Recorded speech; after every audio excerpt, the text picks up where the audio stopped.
What up, family? So I'm looking at the Amir Khan Terence Crawford fight about to happen. It's actually happening April 20th on ESPN. I think it's a pay-per-view event. And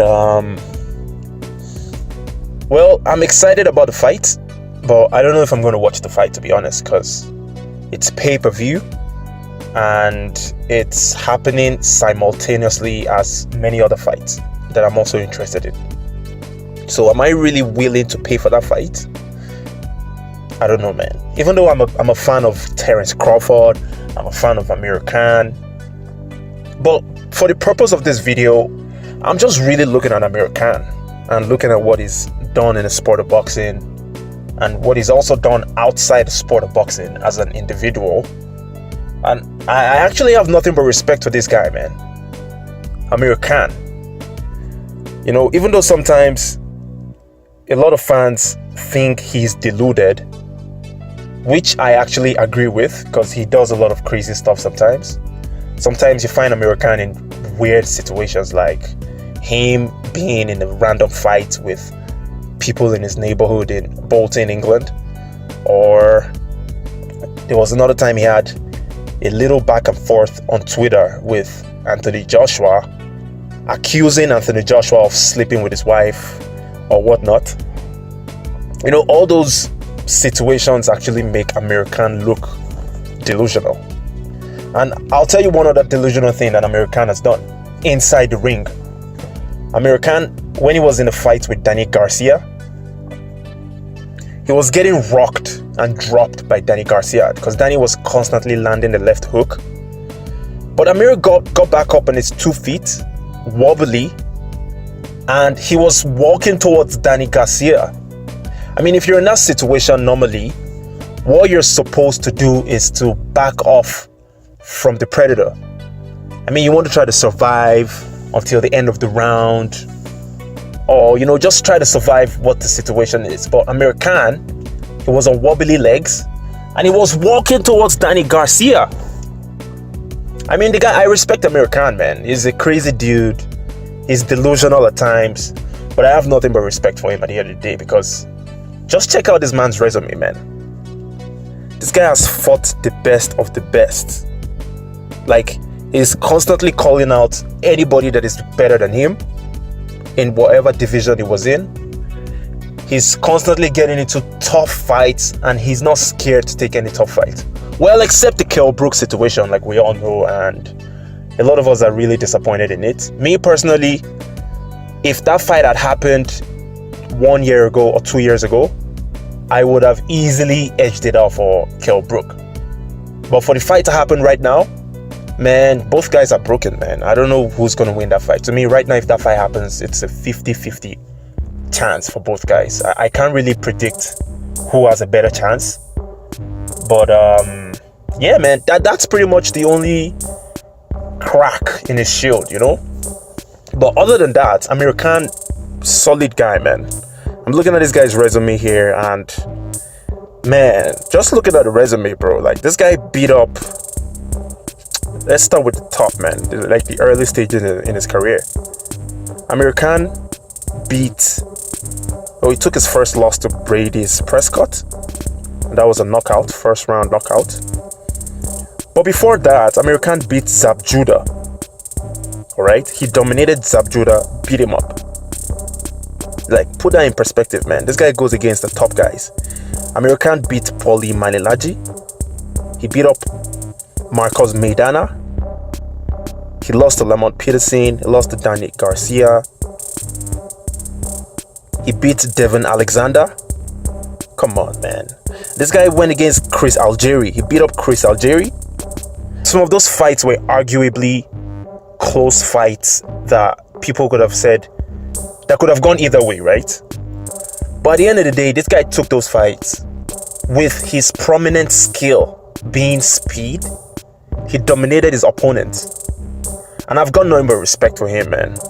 He called out Canelo Alvarez, even though he lost to Alvarez via a vicious knockout, right? In the 6th round of the fight. he pretty much dominated Alvarez until the 6th round, until the knockout. Because I remember watching that fight recently again. At the end of the 2nd or the 3rd round, Canelo's corner were pretty much scared. They were like, listen, Canelo, listen, you need to watch out for this guy. He keeps coming in with his legs. He's too fast for you. You need to step up the gas, bro. You need to do something better. Like, this guy is really, really doing you. And then Canelo went into the next round fighting hard, trying to get Amir Khan. But Amir Khan was still dominating. Whenever Amir Khan threw those 1-2 combinations, 1-2-3 combinations, he did very good. But sometimes he gets gassed up himself and he gets too excited by his own abilities, and then he does more than he can do. That's when he gets caught, Amir Khan. And we all can come to a safe conclusion that he doesn't have a solid chin, all right? So he doesn't have a good ability to take power punches. But at the end of the day, I still respect this guy for taking the topmost fight that came his way. I mean, this guy is so crazy that he lost to Canelo. He came back into the boxing world after the fight, beat up Phil Legrego, actually knocked him out in the 1st round, beat Samuel Vargas, which was a close fight, by the way. And now he's going against another killer, Terence Crawford. Man, I've got nothing but respect for Amir Khan, man, in the boxing world. And honestly, even outside the boxing world, I respect Amir Khan because he's been doing so many good things, which I'm going to come into shortly. So, going back to the Canelo-Alvarez fight, everything that surrounds that fight makes me come to a conclusion why Amir Khan is having a lot of troubles with his community there in the UK. Because, I mean, this guy had a fight against Canelo, moving up in weight to fight a bigger guy in Canelo. When he got into that fight, he was dominating Canelo, doing a very good job, until he got caught and knocked out, right? Now, reverse was the case when Canelo fought against Rocky Fielding. Canelo moved up in weight to fight a bigger guy in Rocky Fielding. And even though Rocky Fielding was looking like pure trash in that fight, he got dominated, he got knocked out. Guess what? The same British fans that were trashing Amir Khan, clowning Amir Khan, fully disrespecting Amir Khan for taking a loss against a bigger guy, whom, by the way, he was dominating until he got knocked out. They were the guys giving Rocky Fielding a pat on the back for being dominated by a smaller guy moving up a weight to fight him in his weight class. So, I mean, it's bullshit, in my opinion. It shows how hypocritical a lot of UK fans are. Not only a lot of UK fans, boxing fans in general, period. Fans of sports in general, period.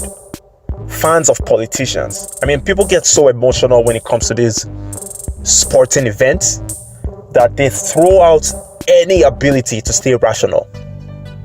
And all they want to do is follow their emotions, disrespect people, slander people, lie on people, just try to trash people as much as they can. But it's very, very prominent in the UK, without a doubt. Me personally, I know for a fact that the British people do that a lot. They're one of the most emotional sporting fans in the world. That's why you find out that in the UK, there is a higher rate of violence after sporting events like soccer matches. I remember this movie that came out a long time ago, The Hooligans. The Hooligans is a movie about gangs, like supporters of soccer teams that they basically go crazy after a fight. They go about destroying public property. They go about fighting, sometimes killing one another. It's just crazy, man. These guys get so emotional. It's ridiculous. And I feel like as an adult, it's your responsibility to put your emotions in check. But that's another discussion for another day. And Amir Khan, he gets a lot of hate from his community over there in the UK. Maybe because he's Pakistani. Well, that definitely would have an influence in why he's hated. Obviously, like there is no other thing around it. I'm not saying that's the entire reason why Amir Khan is being hated in the UK, but I'm pretty sure, due to my studies of human nature and behavior, one of the reasons why Amir Khan is hated in the UK is because he's Pakistani British. All right? And I understand a lot of UK fans will be like, oh, what are you talking about? What are you talking about? We don't see color. We don't disrespect based on race, on gender, blah, blah, blah. Don't give me that bullshit, man. Everybody does. All right? Don't even tell me that. You definitely do it in the UK.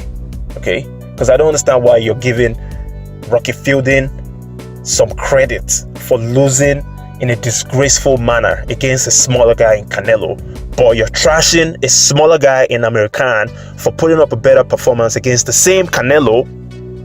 You're trashing him, making memes of Amir Khan, destroying him all over Twitter. It's ridiculous, man. Like, whatever. But anyways, moving back to Amir Khan, I respect this guy for taking the tough fights. I respect the way he fights in the ring. He's not the most intelligent fighter because he keeps getting caught with the same punches that knock him out. All right? He got caught with a left hook fighting against Danny Garcia. That dropped him. He eventually got knocked out. He got caught with a right hand against Canelo. Hard on the neck/chin. That dropped him heavily. Knocked out cold. And to be honest, at this point in his career, I feel like Amir Khan he's taking quite some punishment, right? But his abilities are declining because number one, he's getting older, and number two, he's taking some punishments. He's been knocked out a couple of times. He's been knocked out cold. His motivation going into the sport would naturally diminish because I don't really see Amir Khan when it's gone for the top position anymore. But I'm not going to forget the fact that Amir Khan was recently calling out Errol Spence, like as recent as 2018. And to me, I'm just like, man, this guy just has a death wish. Why does he always do this to himself? But that's Amir Khan. He's a man with big kahunas, point blank and period. Now, outside the ring, Amir Khan has been doing a lot of foundations, like charity missions in the Middle East, in Africa, in the Gambia, West Africa. Amir Khan's done quite a few things that I really admire, and I respect him and I commend him for doing those works. And I have nothing but respect for that guy, man. Eventually, he's going to get in the ring with Terence Crawford, a much more intelligent fighter than Amir Khan, a much more versatile fighter. The real danger that Amir Khan brings against Terence Crawford is speed. If Amir Khan can easily outpoint Terence Crawford by throwing the 1-2 jabs, 1-2 jab right hand combination, 1-2-3 jab right hand left hook combination, and he's going in and out with his legs, if he can sustain that, stay disciplined, don't get too excited, he just has a little chance of beating Terence Crawford. But I don't see that happening. Me personally, I think that fight is a 75-25 in Terence Crawford's favor, because Terence Crawford is a better fighter than Amir Khan. He's not as fast as Amir Khan, but he's very fast as well. He's much more intelligent. He's much more versatile. He has all the ingredients needed to diminish Amir Khan in a fight. But at the end of the day, I have nothing but respect for Amir Khan. Nothing but absolute respect. And I like Terence Crawford too. I like Crawford, man. Bud is my guy. He's a good fighter. He has a dog in him. I think he's probably physically stronger than Amir Khan. But we're going to see how that fight plays out. May the best man win. I have nothing but respect for both guys. Amir Khan has been putting his life on the line in his career, in his professional boxing career. Currently has 37 fights with 33 victories, 4 losses. I mean, nothing but respect for Amir Khan, man. And Terence Crawford, we all know Terence Crawford's pedigree. The guy is a real champion. The only undisputed champion in light welterweight division that we've had in the last many years. You know, so Terence Crawford is the real deal. I believe he's going to do Amir Khan in this fight. But regardless what the result is, I still have nothing but respect for Amir Khan.